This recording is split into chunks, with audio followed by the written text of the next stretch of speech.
Yang saya amati saat ini fenomena micet luar biasa kooperasi. Kok urusan transaksi lendir yang haram ini, masa mereka bisa berkolaborasi ya, rapih, sementara untuk pekerjaan yang halal kita sebenarnya punya kultur kegotong royongan, bahkan dalam sifatnya ekonomi kita punya kooperasi. Jadi anak-anak muda ini harus diberi motivasi bahwa kalau you nggak bergerak untuk mencari peluang-peluang keuntungan finansial di sana, you akan tergilas oleh persaingan orang lain yang menganggap bahwa itu juga penting.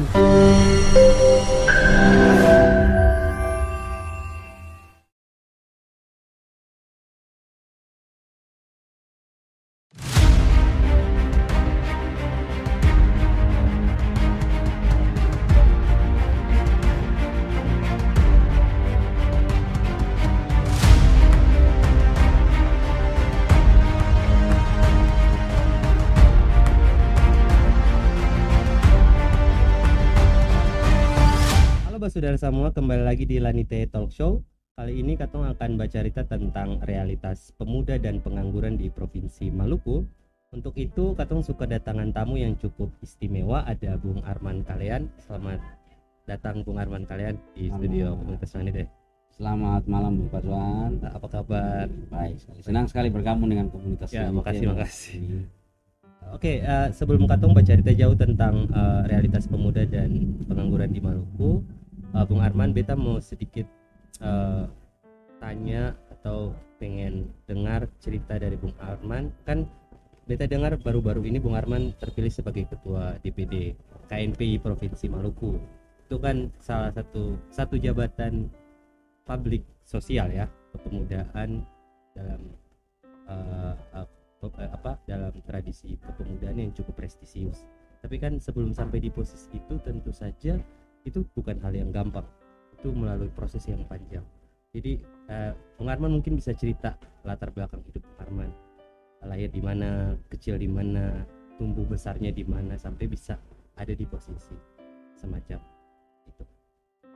Bisa cerita Bung?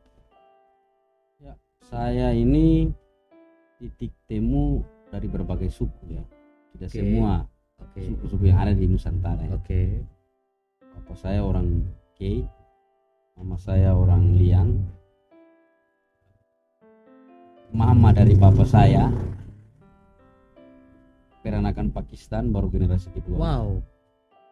Biasa. Mama dari mama saya Endrekang dari Pasui, Sulawesi. Ya, Sulawesi Selatan. Oh. Kemudian marga saya ini diaspora SBT dari Kiluaru. Tapi kami ini yang jalur Somlaki, jadi ada 3 komunitas Muslim minoritas di Pulau Larat itu.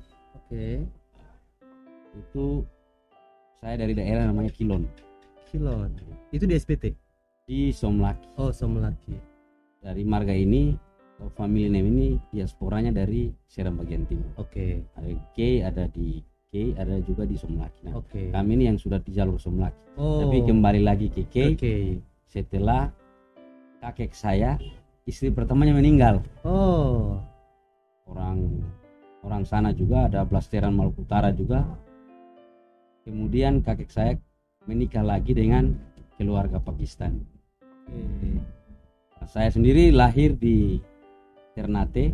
Karena papa saya guru. Waktu itu ibu saya juga belum jadi guru ya. Bapak saya ditugaskan di sana. Kemudian saya lahir di Bastion Ternate. Kita pernah ke sana itu Bastion. Lalu saya itu 11 Januari lah 1989. Jadi kemudian saya SD-nya itu pindah-pindah, kadang-kadang di Tual, kadang-kadang di Liang juga. Ibu saya. Mama orang Liang. Saya orang Liang. Kalesi. Saya melanjutkan masa SMP itu setingkat SMP Madrasah Sanawiyah. Terus SMA 1 Tual, tapi karena bandel jadi pindah lagi di SMA Negeri 2 Kekecil dan selesai tahun 2006. Kemudian saya kuliah S1 di Pendidikan Fisika Unpati. Kemudian saya melanjutkan S2 di Universitas Negeri Surabaya, masih Serumpun. pendidikan fisika, konsentrasi fisika. Oke.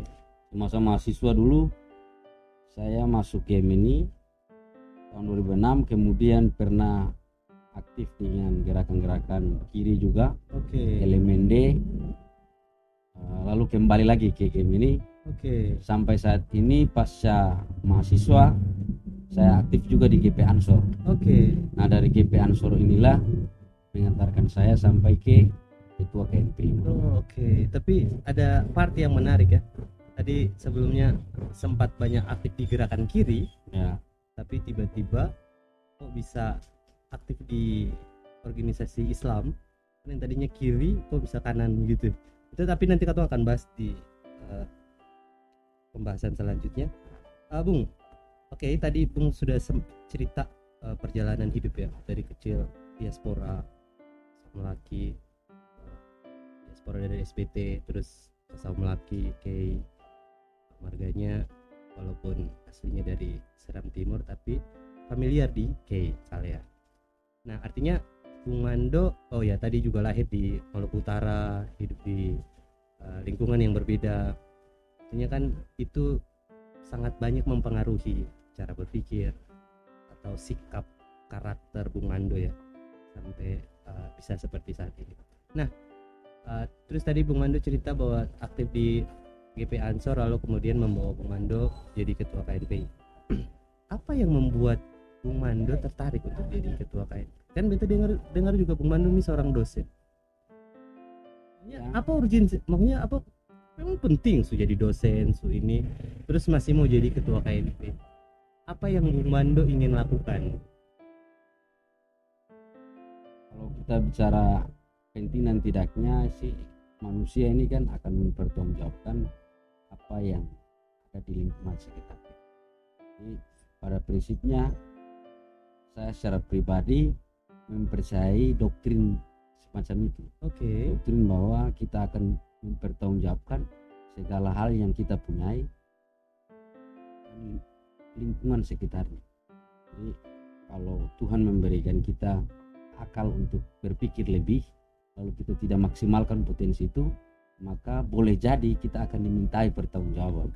Otakmu itu sudah dikasih sekian volume dan dikasih waktu lebih untuk membaca banyak hal, mengetahui banyak hal, tapi tidak dipergunakan untuk membantu memikirkan masalah kepemudaan, masalah keumatan, maka itu akan jadi pertanggungjawaban yang serius. Oke. Ya. Saya percaya doktrin eskatologi semacam itu. Oke, ya. Ya, menarik. Gini, Bung, anggaplah itu tanggung jawab sosial ya.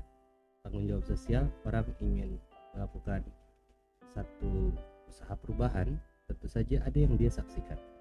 Dia punya kesadaran, dia punya pengetahuan, lalu misalnya dia menyaksikan realitas yang menurut dia tidak sesuai, tentu saja dia, kalau kesadarannya kuat, dia ingin melakukan perubahan itu. Nah, apa realitas pemuda yang Bung Mando saksikan, yang Bung Mando anggap kalau beta seng ambil jabatan ini, atau setidaknya beta seng terjun ke dalam pemuda, realitasnya yang akan berubah.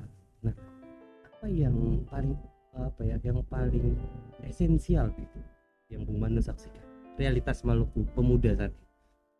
Sebenarnya sih kalau dibilang esensial ya motif eskatologis tadi, tapi kalau dibilang eksistensial, saya melihat pada hari ini banyak kok yang punya kemampuan, tetapi sedikit sekali yang punya kesempatan. Nah, barangkali saja saat ini saya yang punya kesempatan dengan potensi yang saya miliki untuk melihat masalah seperti ini. Kita punya usia pemuda dari rentang 20 sampai 24 ada sekitar 76.000. 25 sampai 29 ada sekitar 42.000. 30 sampai 34 ada sekitar 31.000. Jadi kira-kira kalau kita pakai standar, kita lepas standar 16 sampai 19 dan kita copot usia 35 tahun, dalam bahasa undang-undang itu 0 sampai 16, 17 sampai 30 tahun, di luar kriteria standarisasi OKP misalnya ada 35 sampai 40, maka kita punya sekitar berapa? 76 tambah 42 tambah 31. Kita punya sekitar lumayan 100-an ribu. Udah. Di satu sisi kita punya unemployment, pengangguran itu 59.000. Wow. Dari 59.000 itu, dari total penduduk kita 180 juta dengan pekerja 800.000, sementara economically inactive atau yang bukan angkatan kerja itu sekitar 448.000, maka pengangguran itu setidaknya setengah, kita katakanlah setengah dari 59 itu 30 ribuan pemuda Yang itu nganggur. pengangguran. Anda bayangkan 30, Itu di Maluku. itu di Maluku. Di Maluku. Di Maluku itu tidak termasuk economically inactive Oke. yang dibiayai oleh keluarga di Keluarga. rentang usia pasca selesai Sarjana SMA kelas atau SMA. kelas 12 Oke. itu kan sudah punya hak pilih kan. Oke. Sudah masuk kategori Benar, itu. benar. Dan yang masih dipelihara oleh orang tua. 30 ribuan pemuda ini yang menganggur ini kita mau apakan gitu. Nah, Angka fantastis ya, puluhan ribu. ya puluhan ribu, dan itu berpotensi untuk intervensi politik di Iya, tahun politik ya. Benar.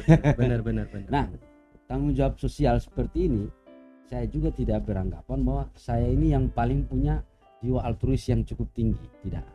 Tapi yang bisa saya lakukan saya akan maksimalkan minimal lewat KNPI, bukan sebagai katalisator pencari kerja, bukan.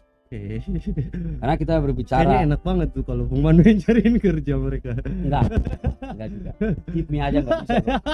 Tetapi Iya. paling tidak kita ada dalam satu frame ketum DPP saya Riano Panjaitan.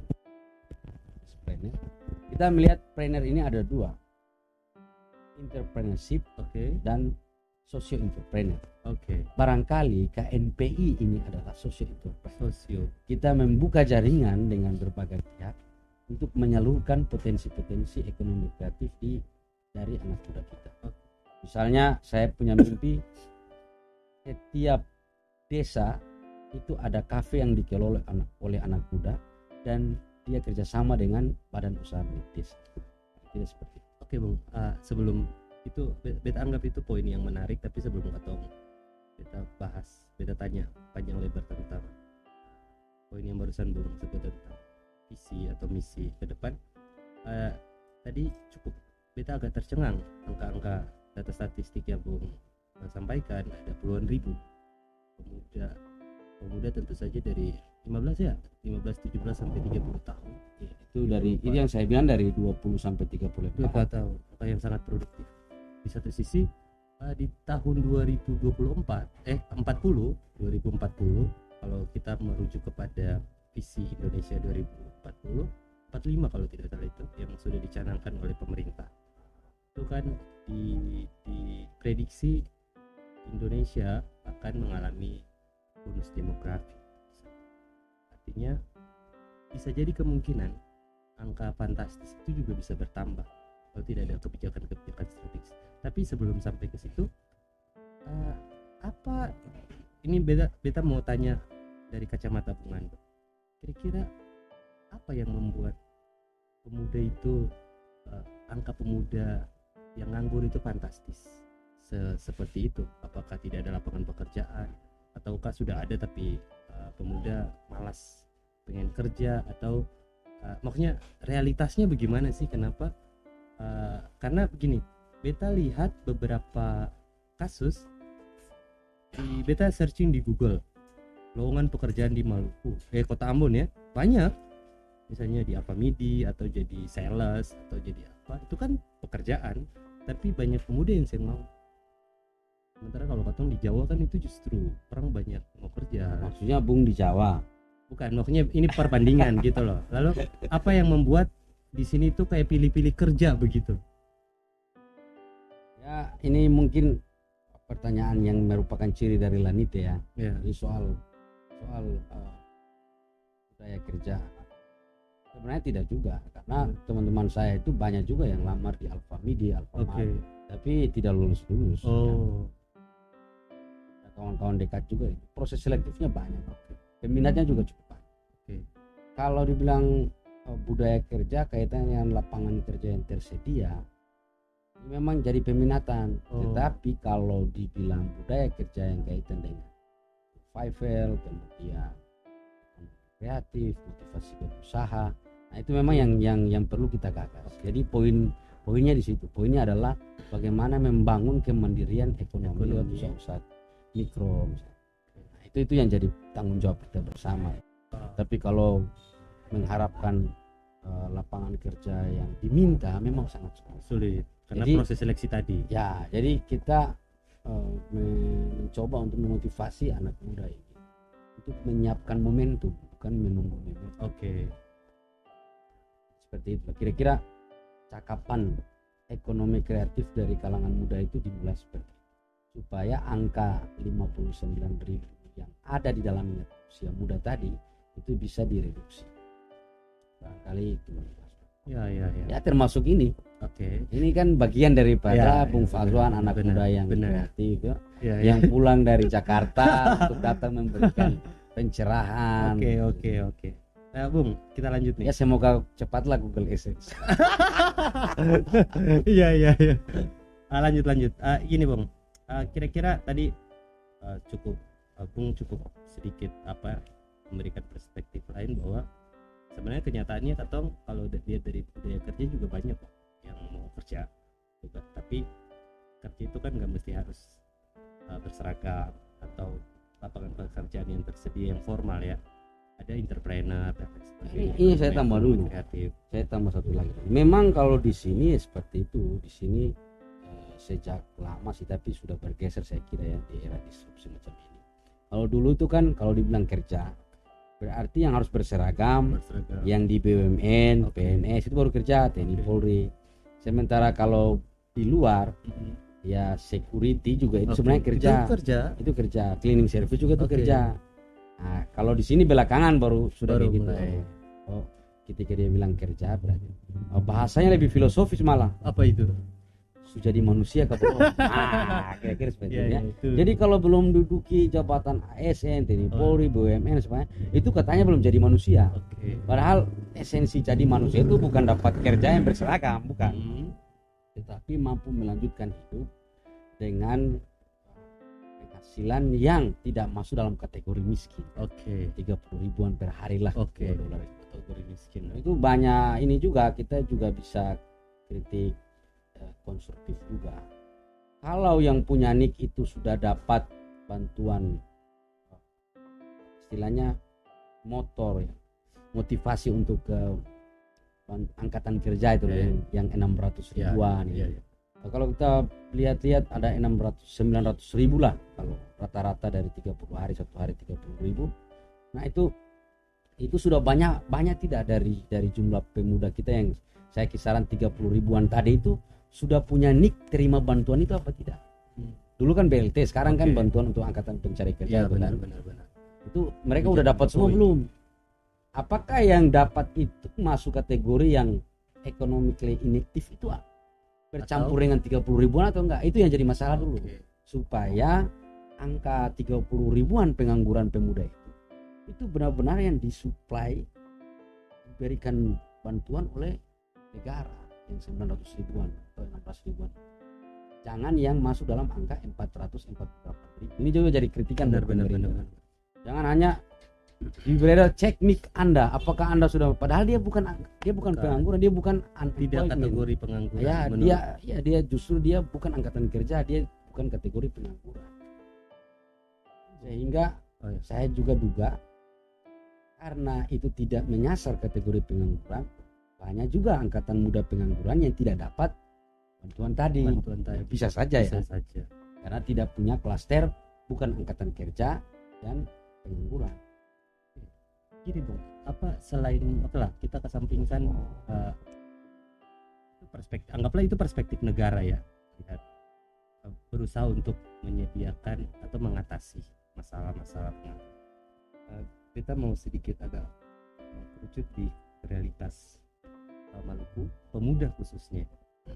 Kira-kira menurut Bung mungkin bisa saja misalnya beta juga sih tahu bahwa beta itu bagian dari 50.000 yang tadi Bung, data statistik yang Bung apa kemukakan, 30.000 sampai lebih, atau orang-orang yang di sekitar kita juga mungkin dan juga yang sadar bahwa dong tuh bagian dari beban. Beta anggap itu pengangguran itu pasti beban, karena setiap pengangguran itu pasti punya efek-efek yang apa ya, kadangkala dia buruk terhadap relasi sosial. Banyak sekali konflik-konflik terjadi ya, juga mungkin salah satunya faktor pengangguran. Kalau orang punya pekerjaan, aktivitas, kesibukan, kan orang sibuk melakukan. Nah, dalam kondisi semacam itu apa yang kira-kira apa sih yang menurut Bung sebagai ketua PNP, apa yang harus dilakukan oleh ini sekedar buat tahu kalau pertanyaan itu ke person, saya jawab juga ke person. Sebenarnya ini kan membaca fenomena ya, baik di lingkungan sekitar maupun fenomena secara umum. Kesadaran untuk survive itu sebenarnya lahiriah. Jadi barangkali saja orang atau anak muda kita itu terlalu banyak bermain di zona nyaman. Itu poin itu. Terlalu banyak bermain di zona. Sehingga dia dalam tahapan mencari penguatan ekonomi yang tepat itu terlihat aventurir. Bisa saja hari ini dia ngojek, bisa saja besok nih di cleaning service misalnya. Tapi itulah realitas, Bung Fazwan. Maksudnya adalah kita lihat di kota-kota besar, kadang-kadang yang nge-grab itu PNS juga. Benar. Jadi sebenarnya yang saat ini kita pikirkan adalah anak-anak muda kita ini, kita harus jelaskan ke mereka bahwa saat ini pergerakan semakin cepat untuk mengakses ekonomi. Jadi anak-anak muda ini harus diberi motivasi bahwa kalau you nggak bergerak untuk mencari peluang-peluang keuntungan finansial di sana, you akan tergilas oleh persaingan orang lain yang menganggap bahwa itu juga penting. Meskipun dia sudah punya latar belakang yang katakanlah mapan lah ya, aman lah ya. Ya aman, dia sudah kategori aman. Dia sudah punya bantalan ekonomi seumur hidup misalnya ya. Setelah baru kayaknya setiap kan ini setiap menteri keuangan. Misalnya dia ASN misalnya. Tetapi kan dia nge-grab juga kan. Benar. Dia ngojek, dia maksi misalnya. Lalu you sendiri you punya motor tapi nggak pernah daftar di maksi misalnya. Karena pengaruh tunggu-tunggu mungkin lama.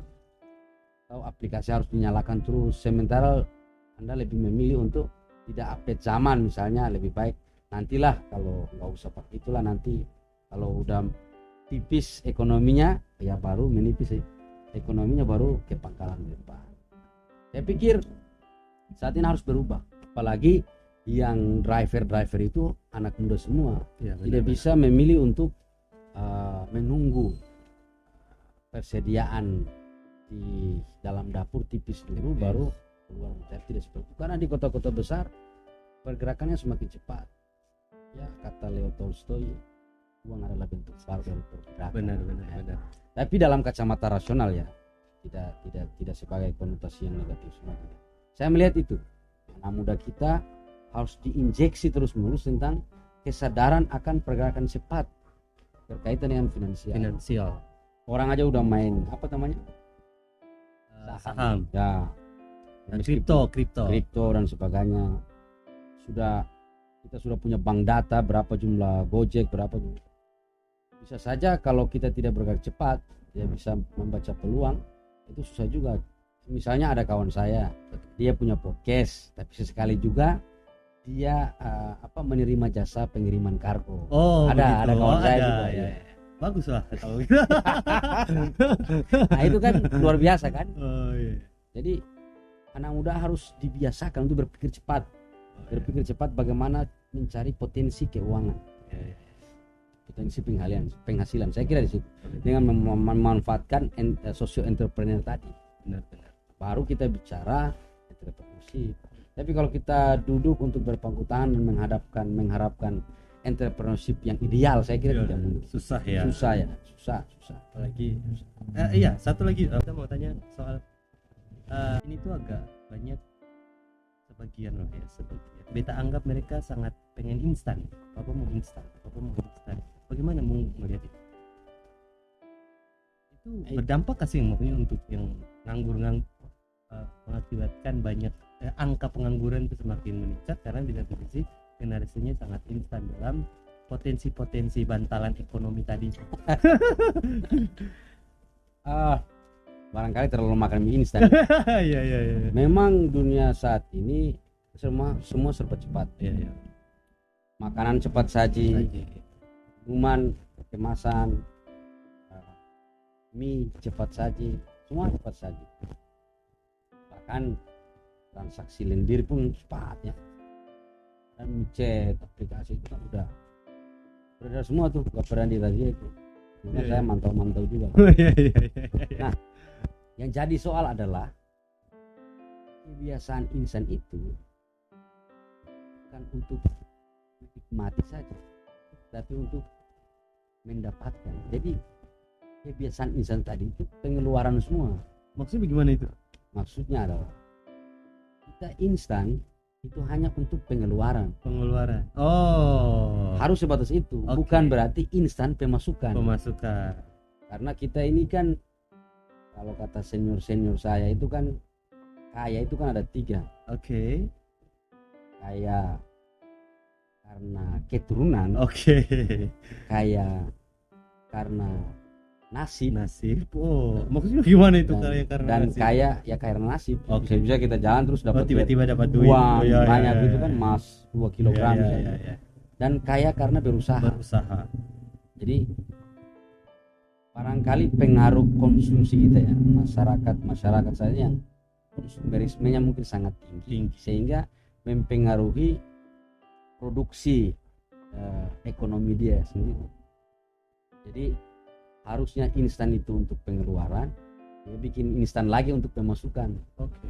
Padahal ini kan kalau lama-lama ya bisa jadi penyakit sosial gitu. Karena tanpa sadar ya kita semuanya pada akhirnya menjadi generasi rebahan lalu mimpi bahwa kalau saya duduk di sini main bisnis ini misalnya atau ini dapat duit. Apalagi itu memuncak saat corona kemarin. Benar. Masa lockdown atau pembatasan sosial skala besar itu banyak iklan yang seperti itu. Benar. Ayo kita duduk dulu aja udah bisa. Apa pekerjaannya apa dulu? Apakah itu layak disebut pekerjaan? Nah, itu padahal banyak bodong ya bisa saya gitu.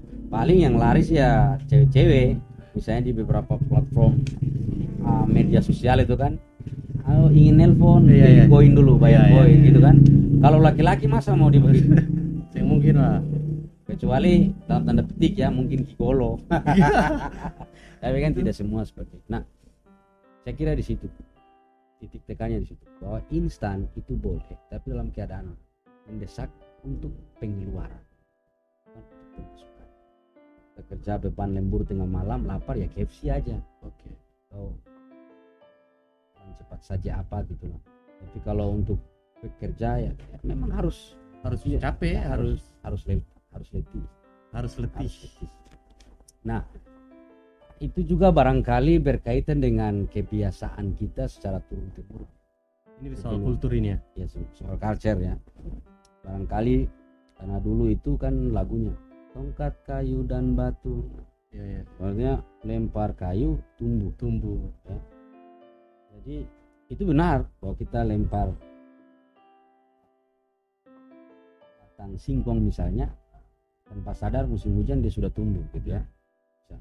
Kita ke depan pantai kita lempar kail sama umpan sudah dapat ikan gitu ya. Nah tapi itu dulu, itu sebelum zaman tidak sekomplit ini, tidak sekompleks ini. Zaman sekarang kan kalau hanya butuh cerita uang halal atau makanan yang halal ya sudah kita tanam sendiri di kebun, lalu kita mancing sendiri. Itu pasti halal semua. Ya, tapi kan kita tidak bisa lari dari kehidupan sosial semacam ini kan. Sekarang. Ini realitas. Jadi agak susah ya. Kecuali kecuali yuk ke hutan gitu sendiri bikin komunitas sendiri ya baru gitu. Tapi itu pun kalau mau beli mau bersentuhan dengan dunia modern ya harus bersentuhan dengan realitas yang kompleks ini lagi. Saya pikir itu barangkali, sehingga Sujiwo Tejo itu pernah berkelakar barangkali karena kita cuma 2 musim ya, 6 bulan musim panas, 6 bulan musim hujan gitu ya. Jadi kalau dapat yang goblok semua, dapat yang malas semua, dapat yang rajin semua, bisa jadi kayak gitu, bisa jadi. Bisa jadi. Tapi justru sekarang lebih kompleks karena baik yang malas, yang rajin, yang survive itu kadang-kadang ada dalam satu komunitas.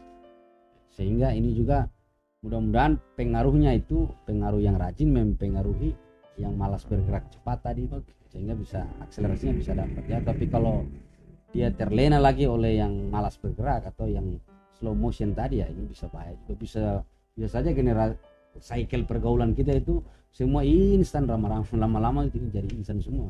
Iya. Jangankan itu, kita misalnya kalau kita suruh ayo ke sana ngomong sama ini dulu, barangkali dengan you ngomong keputusan tertentu untuk dapat proyek bisa lancar gitu. Tapi karena dia sangat malas lah, hanya untuk komunikasi aja malas, bayangkan. Ini belum kerja fisik, ini hanya komunikasi aja udah malas. Ya bagaimana barang-barang mau jalan gitu ya. Itu problem. Ya. Di satu sisi kata mau kasih kerjaan tapi mereka malas. Jadi slow motion, kata kuncinya adalah slow motion. Masih banyak muda kita yang slow motion. Makanya gini Bung, kenapa ini penting juga kita beda minta Bung ulas lebih jauh, lebih dalam soal slow motion, malas dan lain sebagainya. Ini kan pasti ada faktor penyebab. Dan kalau kita lacak tadi mungkin clue-nya agak baik, agak mulai terang ya, kultur ya, atau perspektif Bung deh. Apa kondisi itu tuh lahir dari apa sih? Penyebab utamanya apa sih? Kalau saya sih tidak sebut malas ya. Sebenarnya tidak ada orang yang bodoh, tidak ada orang yang malas. Cuman pergerakannya lambat. Nah, pergerakan lambat itu kalau dia terbiasa berulang kali ya jadi budaya itu. Jadi culture slow motion misalnya. Apakah ini sebatas shock culture? Terjadi perubahan tiba-tiba sehingga generasi muda kita tidak siap sehingga bergeraknya lambat, barangkali juga itu. Saya ledakan informasi yang cukup pesat, kemudian masuknya HP dengan tipe Android yang sangat banyak sehingga generasi kita juga jadi malas silaturahim. Itu kan kompleksitasnya banyak juga kan. Iya benar. Itu kan ditinjau dari berbagai faktor ya. Tapi saya kira keadaan ini itu dia terjadi selain dari faktor-faktor ledakan informasi, kemudahan untuk akses gawai internet yang super murah ini ya, ada juga faktor lainnya ya, atau kurangnya kelompok-kelompok yang menjadi pelopor untuk menengarai persoalan. Nah, misalnya padat karya, beberapa kelompok aja yang jalan. Kalau kita perhatikan di Ial misalnya, ada kelompok anak muda yang nanam sayur gitu. Selain itu sudah tidak ada. Kita lihat anak muda yang perempuan jarang sekali jual ikan, jarang sekali ambil profesi sebagai penjual jasa ikan ya. Paling hanya ibu-ibu, mama lah ya.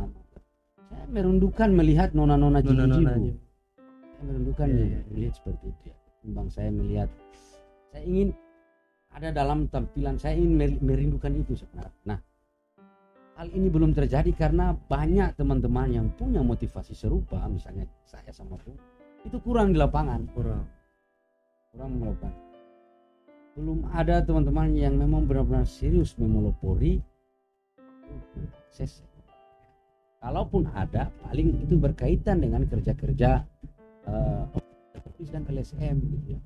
Tapi untuk dari cycle pertemanan, cycle pergaulan, desa-desa itu saya kira kurang sekali.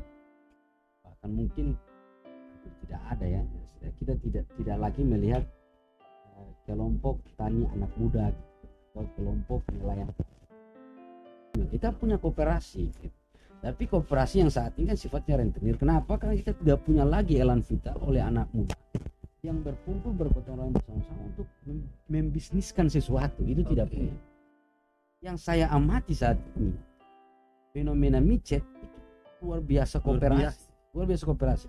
Gimana itu? Misalnya kalau Anda tes, Anda bisa uji ya. Misalnya mereka tuh pakai istilah squad. Oke. Ada squad penginapan A, squad penginapan Oh iya. Bisa satu kamar itu kalau satu malam itu ada 4 atau 5 orang Pelanggan. bukan 5 orang yang perempuan. Oke. Terus mereka itu punya akun micet itu kadang-kadang dikontrol oleh seorang pria yang jadi semacam itulah. Kalau Anda pantau micet, Anda tes seolah-olah Anda jadi pelanggan, Anda tes gitu ya. Nah itu di sini di penginapan A masa kok urusan transaksi lendir yang haram ini, masa mereka bisa berkolaborasi ya, rapih, sementara untuk pekerjaan yang halal tidak. Iya. Nah ini yang harus dipecahkan. Saya kira ini Lanite perlu melakukan riset ya, sama teman-teman sosial. Cobalah untuk sekali-sekali ini fenomena yang hal spirit itu memang positif di daerah-daerah kampung-kampung, tapi kok tersubstitusi kayak urusan kayak begini. Iya benar. Tuh aneh juga ya, anomali ya. Bukan anomali, memang ya kita sekarang di satu situ gotong royong bisa dibilang iya. gotong royong, tapi kok gotong dulu royong kan kalau gitu? punginya kan ada nama istilah firma. Iya. Usaha bersama. Itu kan bersama itu. Iya. Didapat dibagi. Memang itulah modal sosiokultur kita Iya. sejak lama gitu ya. Saya kira mungkin Lanite kayak gini juga ya. Jangan sampai Lanite ini rajanya Bung sendiri ya, tapi ini saya harap Lanite juga ini hasil dari gotong royong lah. Gotong royong panggung wacana gitu ya. Kalau ini kita atau ini milik pribadi. Jadi di Lanite itu ada yang tadi Bung bilang kajian, ada Lanite filosofi. Itu di situ nanti kita masih di tataran kajian diskursus. Nanti lama-lama kita akan maksudnya kepemilikan ini loh. Ini kan bersama. Ya ini kan bersama kan. Hanya yang perlu jadi brand ambassador kan Bung kan. Oh iya. Kalau itu kan memang biasanya begitu. Ya, tapi kan ini kan lahir dari ide gotong royong ide ya, brainstorming yang curah pendapat yang lumayan lama, kemudian lama. Dulu ini sebenarnya hasil dari diskusi dulu pertama datang di Maluku, kan salah satunya diskusi dengan Bung juga kan di Kopi Dolo tentang bagaimana bikin satu hal yang ada pertunjukan. Tapi kita saya mau kembali ke topik Bung. Tadi bahwa ada realitas di mana Bung tidak mau mengatakan itu malas, tapi fakta kita kondisi pemuda kita saat ini banyak sekali diberikan potensi bantalan ekonomi kalau pakai bahasa Bung tadi, untuk kerja untuk apa, tapi kok tidak dimanfaatkan. Padahal itu kan kalau dapat sesuatu misalnya proyek misalnya itu kan punya efek domino untuk pertumbuhan ekonomi, lapangan pekerjaan juga ada yang diajak gitu. Tentu saja itu yang tadi saya tanya, saya pengen gali lebih dalam soal sebabnya. Mungkin ada soal kultur yang menyebabkan hal itu. Tapi di satu sisi tadi Bung bilang enggak, kita punya kultur gotong royong, punya kultur etos kerja juga. Nah, yang mau beta tanyakan adalah di satu sisi kan realitas perkembangan zaman ini maju, terjadi percepatan, tapi di satu sisi masyarakat kita ini tidak siap. Nyatanya begitu, kita masih agraris misalnya, masih cara berpikir ya, saya lihat lebih ke cara berpikir. Nah, menurut Bung bagaimana pemuda hidup di kondisi yang semacam itu, tidak terjebak pada arus mengejar percepatan saja, tapi di satu sisi lepas dari kenyataan sosial. Ini kan ada, kita bagi-bagi ya, kita cluster dulu. Ada pemuda di wilayah urban, ada pemuda di wilayah desa. Oke. Oh iya benar. Jadi kita tidak bisa juga generalisir seperti itu ya. Saya kira kalau pemuda di desa misalnya itu lebih enjoy ya, saya kira. Dan kalau memang desa itu bersentuhan dengan wilayah modern, jarak yang cukup jauh, saya kira juga orang akan merasa aman-aman saja. Tapi jadi soal ada wilayah urban, kerja tidak makan. Nah, sekarang definisi kerja adalah cari duit. Definisi cari duit ideal adalah $2 per hari. Paling tidak orang di wilayah urban harus mendapatkan 30.000 per hari. Ya, kita 30.000 per hari, baru dia bukan kategori miskin. Jadi kalau 1 bulan 3 juta, 2 juta, 900.000. oh 930.000. Iya. 900.000 kan. Iya. Sejuta lah kita rata-rata sejuta. Nah, sekarang ini itu kriteria baku, kriteria baik dari kriteria normatif pemerintah yang bersandar pada kriteria ekonom. Ada juga kriteria yang unik, misalnya yang pernah saya katakannya Alan Greenspan. Alan Greenspan ya. Ekonom eksentrik ya asal. Dia punya kriteria itu tentang kesejahteraan dan psikologis ya. Dia bergerak dari situ. Ada hubungan kesejahteraan dan psikologis. Jadi suatu daerah itu dikatakan maju secara ekonomi kalau banyak celana dalam pria yang laku di pasar. Ada risetnya. Jadi kalau kesejahteraan suatu daerah itu bisa dapat dilihat dari seberapa banyak celana dalam pria yang laku di pasar. Maksudnya? Jadi gimana itu? Kalau perempuan itu secara kodrati ya, secara alamiah itu kan dia dapat mens, sehingga dia secara naluriah akan menjaga kesehatan pakaian dalamnya, terutama underwear ya. Jadi normal ya kalau ya normal. Jadi dia akan terus mengupgrade celana dalam. Ya. Kalau laki-laki sampai kalau beli celana dalam itu pasti dia sudah merasa aman dan nyaman. Minimal tidak punya gangguan di kasur sama istrinya atau di dapur lagi sama istrinya. Barulah dia mulai berpikir ada duit lebih. Jadi luar biasa, itu hubungannya sangat emosional sekali ya antara ekonomi. Tapi kalau pemuda bagaimana mengupgrade channel? Nah makanya saya tanya ke Bung ya, teman-teman yang ada di studio ini, kalau memang Bung dan kawan-kawan di sini yang pria-pria ini merasa diri 6 bulan terakhir ini tidak upgrade celana dalam, berarti ya jangan sampai Bung ini memang masuk kategori miskin ya. Iya. Oh iya, oke. Atau memang benar ya Bung? Tidak upgrade. Gimana ya? Agak private buat saya. Upgrade lah. Tapi gini Bang. Berarti alhamdulillah sekarang. Gini Bang, bagaimana Bung lihat perkembangan pemuda dalam soal entrepreneur? Kira-kira banyak kasih pengangguran tinggi, tapi banyak kasih gerakan entrepreneur kita, dan ada kasih pemuda-pemuda yang istilahnya mereka berusaha membangun usaha-usaha kreatif. Banyak ya, misalnya saya pernah dan perkembangannya istilahnya data statistik lah ya, atau menurut data atau minimal kacamata dari Bung sendiri. Apanya juga ya, misalnya ada Banana Braga itu anak muda. Iya benar juga kan, terus ada galon-galon air anak muda juga. Ada sempat itu ada beberapa kafe itu kan kebanyakan anak muda semua kan. Sempat juga ada thrift industri, ya, ada Saraba dan lain sebagainya itu. Gitu. Yang di Arema itu jual-jual. Sekarang ini juga banyak drifting itu anak muda semua. Anak muda. Misalnya Pak Fajrin Rumah Lucu masih kategori muda dia kan. Iya benar, masih muda. Ya, sudah belum 35. Iya. Kayaknya dia nggak mau dibilang tua kayaknya. Meskipun rambutnya sudah putih putih. Lanjut Bang. Belejiti lagi dia kan, dia nggak lihat kan. Lanjut Bang. Halo Pak Fajrin. Ini potong aja. Lanjut Bang, perkembangan entrepreneur pemuda kita. Jadi banyak juga ya, banyak. Ada yang memanfaatkan jasa media online ya, jasa internet, misalnya seperti podcast ini ya.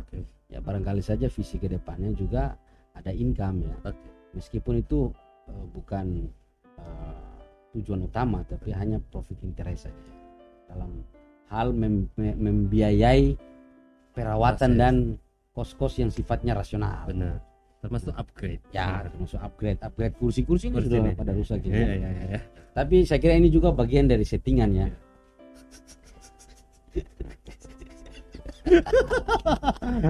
Lanjut bung. Jadi kemudian ada juga banyak pengangguran yang S2. Iya, itu fenomena. Sebenarnya definisi pengangguran sebenarnya Sarjana bahkan menjamur di Maluku. ya itu kan sebenarnya itu bukan definisi pengangguran. Kan Ini tidak tadi masuk sebenarnya sebenarnya. economically inactive. Jadi Oh. dia itu bukan angkatan kerja. Dia juga bukan pengangguran Bukan, sebenarnya. Jadi dia itu pencari kerja. Pencari Jadi kerja. dia itu bukan pengangguran. Dia kan melakukan aktivitas. Ya. Jadi jangan sampai juga itu terjebak nih bahwa pekerjaan adalah yang benar-benar terdaftar pada satu perusahaan. Oh, tidak boleh Satu begitu. institusi tidak juga. Kan dia bekerja juga sifatnya individualis kan. Benar. Nah, ini juga yang Yang penting ada income. ya ini kan yang namanya pekerja kan. Iya benar. Artinya kayaknya paradigma kita tentang bekerja itu harus dirubah. Ya. Harus diubah. Apalagi yang jadi manusia. Ah, itu Iya, memang harus itu. dirubah. Kayaknya kalau Jadi belum bekerja kerja di nggak jadi mana? manusia. Jadi ada yang teman saya yang lucu itu bekerja di mana? Disebutkan nama OKP-nya. Itu kan luar biasa juga kan. Bekerja di mana? Di misalnya ya, misalnya organisasi A misalnya. Iya, bekerja di mana? Misalnya di HMJ. Ya, HMJ. Luar biasa. Nah, itu kan misalnya gini mahasiswa. Itu Ya, kan bukan benar. pengangguran kan. Benar. Tapi mereka juga bisa mencari pekerjaan lewat usaha-usaha kreatif yang sifatnya mandiri. Misalnya dia memulai jasa pengiriman misalnya. Sekarang ini banyak peluang, misalnya saya tidak promosi ya, tapi ini bagus juga ini sih. Ada senior saya kebetulan beliau ini direktur PT Pos, komisaris PT Pos. PT Pos. Adin Jauharudin, Bang Adin itu kan dia komisaris PT Pos. Nah, itu PT Pos itu juga boleh memberikan peluang untuk usaha kepada kita lewat klaster yang paling kecil sampai agak besar ya. Misalnya jasa pengiriman itu Oke. ada namanya Postpay. Oh, Postpay, Postpay. kemudian Popo. Jadi kita Bung ini bisa bikin penitipan barang di sini ya. Oke. Nah, tapi nanti yang angkat pos. Oh. Itu ada di situ. Sekarang ini kan kayak gitu. Oke. Nah, jadi kayak dulu kan nggak ada orang yang nggak boleh jual pulsa misalnya, harus terpusat. Sekarang kan banyak Benar, seluler kan. benar. Nah, pos juga sekarang seperti itu. Bisa. Jadi Bung bisa bikin pos. Bung punya penitipan pos di sini, nanti pakai logo pos. Oke. Nanti sekian persen itu dari timbangan itu Bung ambil berapa gitu. Iya benar. Ada Gitu. juga Pertasop itu yang penting Bung punya tanah, ada punya usaha, nanti dibantu tuh misalnya kalau ada ansor itu diberikan keluasan, misalnya pinjaman kita ambil dari BNI 250 juta misalnya, nanti uang itu bukan kayak kita, uang itu nanti dibangun agen Pertasop macam di atas.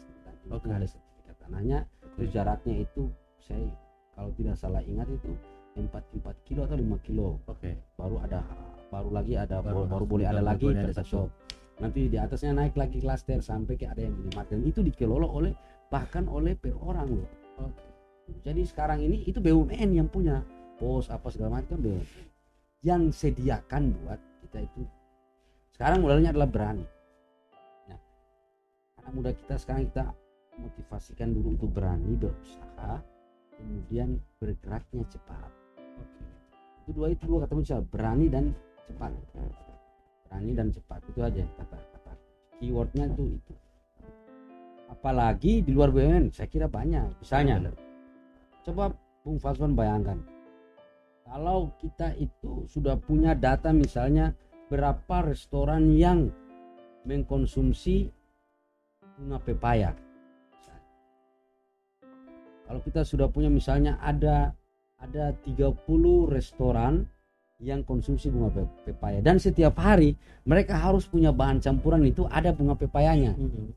Nah, kalau misalnya kita punya teman-teman anak muda ini kreatif, misalnya dia bisa berkomunikasi dengan restoran ini, dia bilang lah katakanlah untuk hari Rabu sama hari Jumat misalnya, nanti saya yang masukin sayur bunga pepaya aja ya di restoran Bapak. Saya kira yang bisa kita lakukan adalah bagaimana memperbanyak bunga pepaya. Bunga pepaya. Bunga pepaya itu teknik modernnya sangat mudah. anakan bunga pepaya terus dicopot aja, dipatahin aja. Nanti yang tumbuh itu enggak berbuah lagi. Oke. Yang bertumbuh itu kemungkinan besar adalah bunga Pepaya. pepaya yang berbunga aja, tidak Yang berbuah. Itu tekniknya seperti itu tekniknya.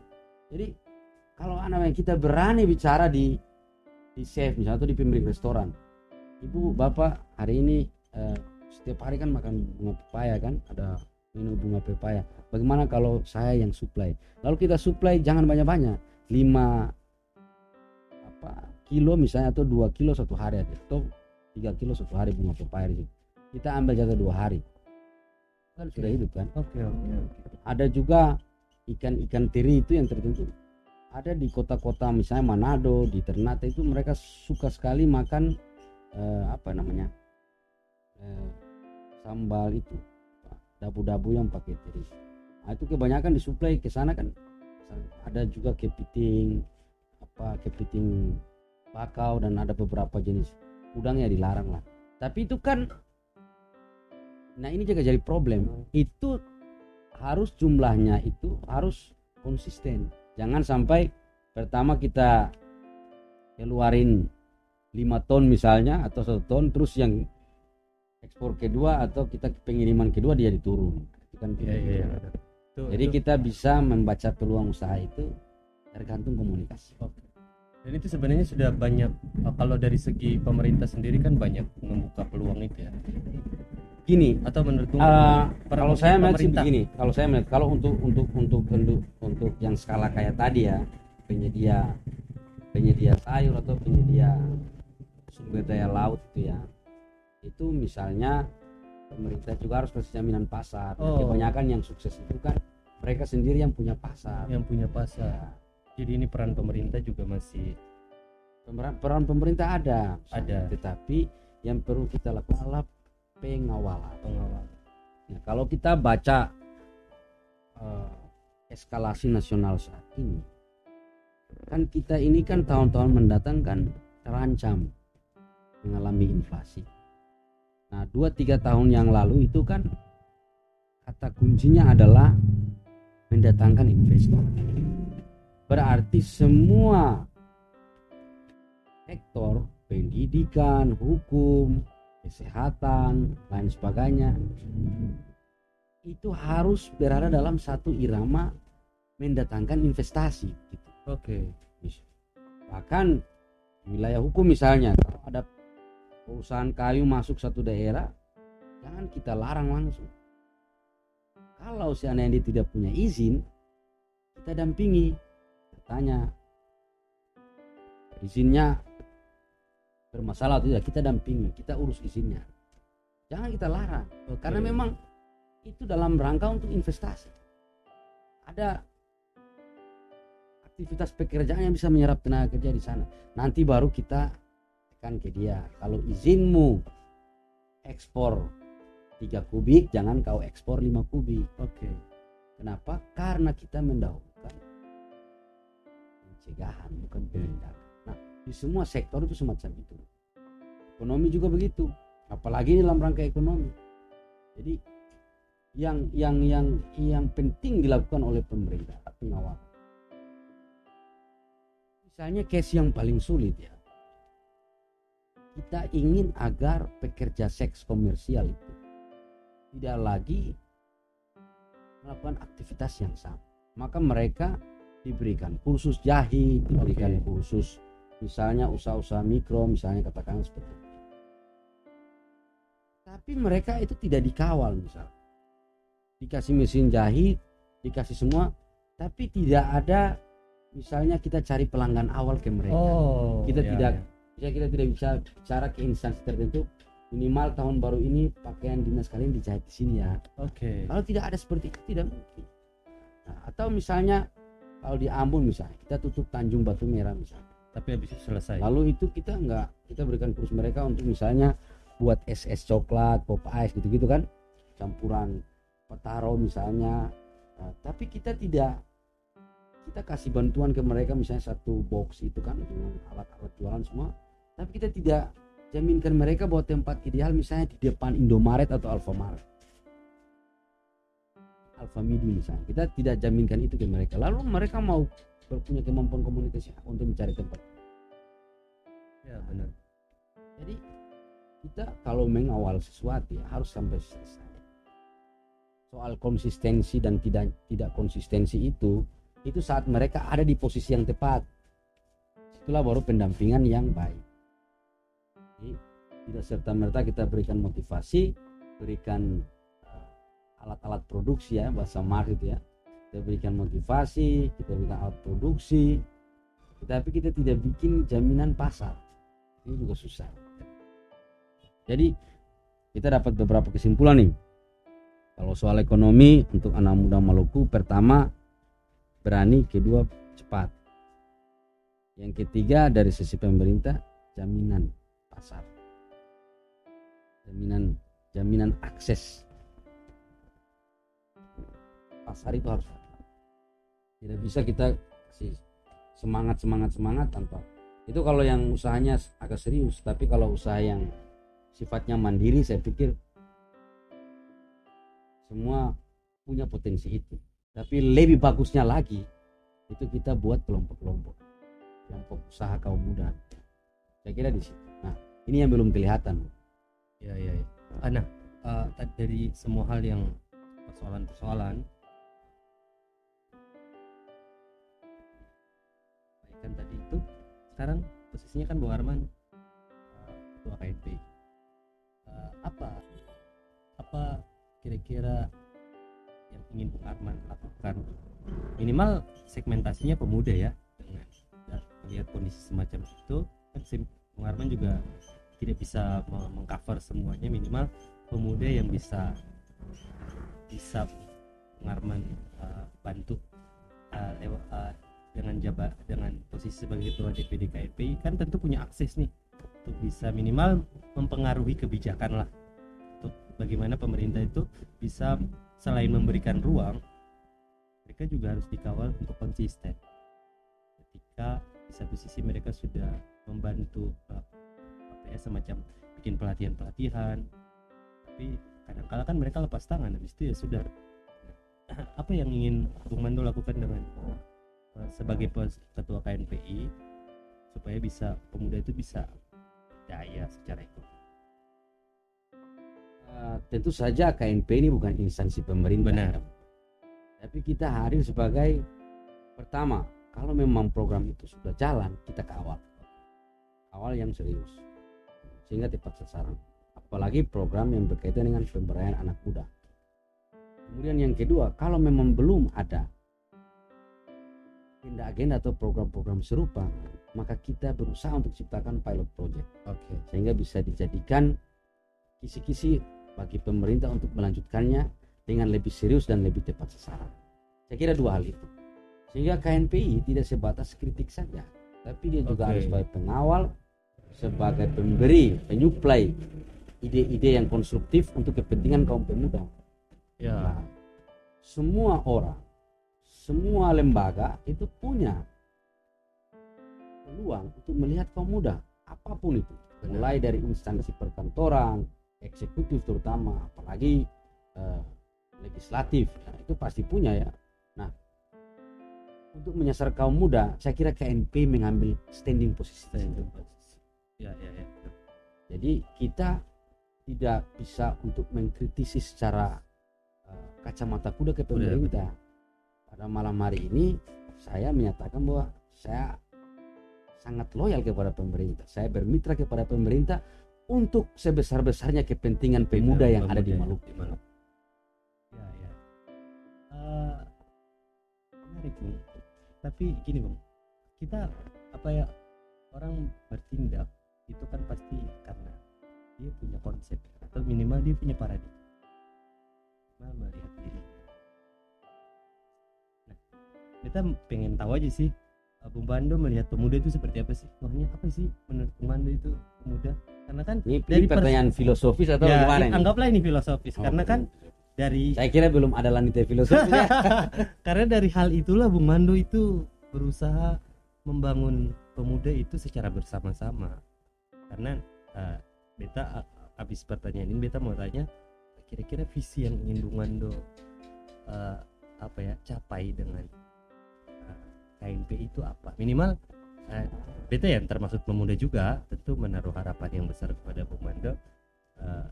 KNPI pemuda dengan KNPI itu mau kemana gitu loh. Kira-kira di tahun 2025 ke 24, 25, 30, 40, 45 visi Indonesia itu seperti apa? Apa perspektif Bung tentang pemuda? Maksudnya apa itu pemuda dalam pandangan ketua KNPI? Muda tidak sekedar terdefinisi sebagai usia antara anak-anak dan orang dewasa. Oke. Tetapi pemuda sebagaimana yang dikatakan Injil, ya, Bible Amsal maksudnya. 2, ya, Amsal Oke. 20 ayat 29. Hiasan orang muda, keindahan orang muda terletak pada kekuatannya. Oke. Hiasan orang tua ialah uban. Jadi saya ulang, Amsal 20 ayat 29. Hiasan orang muda, keindahan orang muda adalah kekuatannya. Hiasan orang tua ialah Uban, rambut putih. Ya, makanya pemuda identik dengan Kekuatan. kalau dia slow motion bukan pemuda. Oh gitu. Tapi after pemuda. Ya, tell me lah kalau Ya. bahasa sekarang. Sementara hiasan orang tua, Itu mulai keindahan orang tua Tua. ialah uban. Makanya anak muda itu akan indah apabila mewarnakan rambutnya warna putih. Oke. Ya, misalnya Neymar JR, Ya. Richard Trison, ya, kebetulan saya fans Brazil. Iya. Tapi kalau Mereka yang mewarnakan rambutnya dengan warna putih. putih. Nah, pemuda ini banyak sekali disebutkan dalam suci. Oke. Misalnya Quran soal Ashabul Oh Kahfi. iya benar. Pemuda. Pemuda, untuk itulah saya mengambil jargon dengan hashtag KNPI bersahabat. KNPI bersahabat. Karena makna sahabat itu sendiri itu dimulai identik dengan usia muda. Usia muda. Ya. Ashabul itu kan Sahabat. ya sahabat. Bentuk jamaknya, bentuk tunggalnya itu tentang berkawan. Ya, sohib. Ya, sohib dengan berkawan. Maka itu sahabat itu satu kata yang ambil dari bahasa Arab. Oke. Sehingga kita menjadikan jargon KNPI bersahabat dengan harapan bahwa pemuda ketika mempunyai jumlah yang sekian banyaknya, pas ditanya berapa jumlahmu, jawablah kami hanya satu. Itu kata-kata Bung Karno. Ya. Jadi pemuda adalah orang yang berada pada rentang usia 17 sampai 35 tahun yang ditakdirkan sementara ini bekerja sebagai pengayuh beca, sebagai penarik gerobak, sebagai nelayan, buruh tani, pemuda yang sementara menganggur juga di desa-desa, mereka yang sementara berjualan online, mereka yang sementara sebagai konten kreator, akademisi muda, bapak ibu guru dalam usia muda, semuanya termasuk para musisi-musisi muda yang ada di Maluku, penyanyi, pelantun syair-syair dangdut Maluku, penyanyi lagu-lagu pop Maluku, dan rapper Maluku. Anda berada dalam interval usia itu, maka Anda dan saya adalah sama-sama pemuda Maluku yang memiliki energi persahabatan yang sama. Oke. Nah, agak spesifik. Pemuda Maluku itu kayak bagaimana? Tentu saja tadi kan general ya. Pengertiannya general. Pemuda, tentu saja pemuda di Maluku itu berbeda dengan pemuda di daerah lain. Tentu bahkan dalam hal-hal bagaimana mengekspresikan dirinya dalam relasi sosial, politik, ekonomi, budaya. dan Dalam lain sebagainya. kaitan budaya, ya, Bung Fazon, pemuda Maluku adalah pemuda hasil asimilasi dari berbagai cita rasa keindonesiaan. Pemuda Maluku adalah titik temu dari berbagai macam adat dan kebiasaan yang ada di Nusantara. Dengan kata lain, pemuda Maluku adalah pemuda yang paling kosmopolit. Pemuda Maluku adalah pemuda yang paling komplit. Jadi kalau ditanya apa itu pemuda Maluku, jawabnya adalah pemuda Maluku adalah pemuda Indonesia. Bahkan lebih dari Indonesia ada, pemuda Maluku adalah pemuda Nusantara. Panjang imajinasi Sriwijaya Majapahit sampai ke Indonesia, Maluku merepresentasikan seluruhnya yang ada di bantaran pulau Nusantara. Menarik. Jadi pemuda Maluku ketika ingin membaca fenomena pemuda Maluku, maka Anda jangan berani membaca hanya dari satu perspektif. Harus membacanya dengan berbagai macam perspektif. Bisa saja yang Anda temui adalah satu segmen pemuda dengan karakter yang menciri khaskan orang Batak. Bisa saja ada satu pemuda Maluku yang Anda temui ada karakter yang menciri khaskan orang Papua. Bisa saja ada satu segmen pemuda Maluku yang Anda temui itu menciri khaskan ciri khas orang Jawa. Karena kita secara kultural sejak lama mengalami asimilasi budaya yang sangat kompleks dengan berbagai macam daerah Nusantara. Yang disebut bangsa pelaut adalah bangsa Maluku itu sendiri. Banyak cerita dari Tanto Yahya juga sudah menulisnya. Cerita dari klan-klan, misalnya klan saya juga. Ya, dulu nenek moyang kita itu jual cengki dan pala itu berdagang sampai melaut sampai ke Malaysia, sampai ke Brunei, sampai ke kota-kota pelabuhan yang ada di wilayah Thailand saat ini, wilayah Myanmar. Sampai VOC datang kemudian membatasi atau memonopoli harga sehingga kita cukup jualan aja ke mereka. Kita cukup jual cengkeh pala kita ke mereka. Sebelum mereka datang kita jual sampai jauh. Oke, Bang. Selain cerita di Madagaskar. Tapi kalau pemuda Maluku representatif semua. Spirit pemuda yang ada di Nusantara itu ada. Sehingga Soekarno berani katakan bahwa Indonesia tanpa Maluku bukan Indonesia dan Maluku tanpa Indonesia bukan. Itu artinya apa? Sesuatu yang tidak bisa dilepas bersama.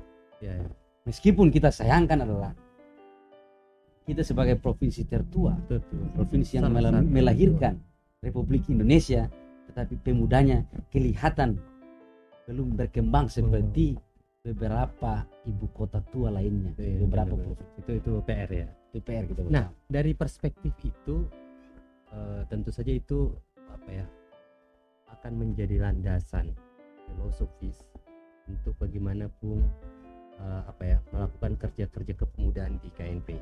Nah, oleh karena itu beta mau tanya, pengen dengar dari Bung sendiri visi Bung dengan KNP, visi kepemudaan Bung untuk mau membawa seperti yang tadi beta sempat singgung, Bung mau bawa pemuda dan KNP itu kemana, seperti apa dalam menghadapi tantangan zaman. Jangan di tengah kondisi realitas kita banyak pemuda yang nganggur. Visi itu kan capaian antara. Ya. Misalnya Anda merantau, visi besarnya apa? Ketika Anda ditanya, Osepi merantau untuk apa? Ose itu kan Fose ya. Anda merantau untuk apa? Ke Jakarta. Jadi preman misalnya, konotasi negatif. Jadi lawyer misalnya, jadi DPR misalnya, jadi sopir angkot misalnya, jadi dokter misalnya, jadi ASN misalnya. Itu misi, bukan visi. Visi yang sejati dari pemuda Maluku yang ingin saya jelaskan sebelum saya masuk adalah innalillahi. dari tanah kembali ke tanah. Sehingga visinya adalah dalam konteks merantau, dari desa akan kembali ke desa. Misinya adalah ke Jakarta kerja jadi preman, lawyer atau apapun yang penting positif, itu misi kerja. Tapi visi adalah kembali untuk membangun desa, sehingga membangun kampung ya lama. spiritnya seperti dari tanah kembali ke Ke tanah, tanah. Oke. dari tiada kembali ke tiada, dari pemuda akan kembali ke pemuda. Itu visi saya. Bukan dari KNPI kembali ke KNPI, tidak. Tapi saya ingin punya gambaran besar, imajinasi besar adalah visi KNPI dari pemuda kembali ke pemuda. Saya Misinya adalah, cukup tangkap itu. misinya adalah misalnya KNPI masuk desa, itu salah satu misi. Salah satu. Coba bisa di Ketika di breakdown lagi, ada kafe biru setiap desa, biru ya, biru langit menggambarkan KNPI. harapan yang menggantung harapan. tinggi Oke. dan menggambarkan sumber daya laut yang terus diperkosa oleh sistem yang ada dalam tanda petik Ya, ya. Kita ya. belum merasakan kekayaan izin kapal, Iya, iya. kemudian akses izin tangkap dan segala macam ya. Ada harapan di langit dan ada harapan di laut. Apa tujuan bikin Ya kafe? pemberdayaan, Pemberdayaan. pilot project lah. Oh, Kita ingin setiap desa itu punya kafe biru, tempat tongkrongan, oke. ada kafe baca ya, semisal Oke. kafe baca, tapi ada ide-ide Benar. wacana tentang Benar. desa. Kita ingin KNP dikenal di desa-desa juga, meskipun ruh awalnya adalah PMKRI, GMNI, AMI, GMKI, PMI, yang otomatis kampus itu ada di kota. Orang ke kuliah ke kampus, barulah mereka mengenal OKP. OKP ini mendirikan KNP di Cipayung misalnya. Oke. Tapi dalam dunia modern semacam ini, tantangan ini, kita ingin agar bonus demografi nanti tidak hanya bicara soal kuantitas, tetapi juga menyiapkan kualitas. Sehingga kota-kota wilayah urban ini itu perlu mendistribusikan wacana-wacana KNP yang progres ini juga, yang bergerak cepat ini juga ke desa-desa. Oke. Sehingga kita akan menularkan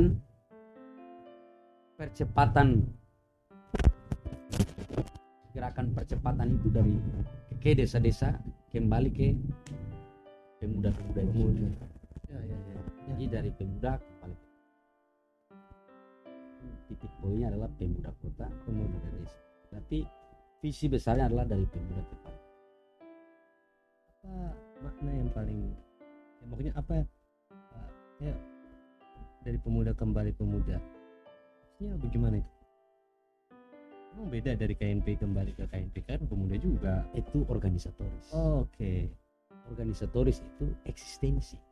Kita bikinlah misi, breakdown yang menjadi program-program kerja. Oke. Tapi ketika disebut visi, cita-cita besarnya yang tidak mungkin akan tidak terwujud pada era saya, tapi itu adalah visi saya. Oh ya. Visinya adalah menjadikan pemuda, menjadikan KNP sebagai elan vital, spirit dari pemuda kembali ke pemuda. Sehingga kalaupun saya akan tua nanti, spirit pemuda itu akan terus terestafetkan ke pemuda yang lain. Jadi Kita jangkarkan terus visi ya, ini. jadi kayak semacam apa, dari rakyat, oleh rakyat dan untuk rakyat ya. Bukan dari negara untuk negara dan untuk oleh negara dan untuk negara, tapi rakyat yang harus diberdayakan. Sama kayak pemuda, KNP ya organisasi saja, organisasi saja, tapi realnya ya pemuda. energinya adalah pemuda. Pemuda. Makanya KNP era sekarang itu kan ada juga menyerap dari unsur pemuda lainnya yang di luar OKP. Oke. Nah, untuk itulah Bung Fazwan saya tawari untuk masuk ke sini kan. Iya.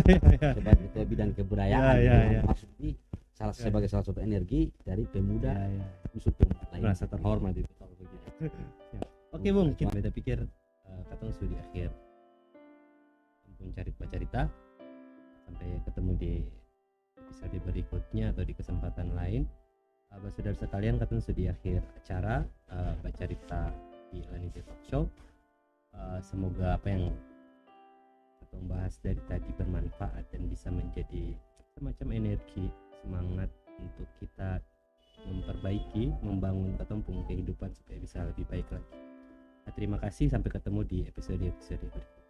Tapi ya, salam budaya.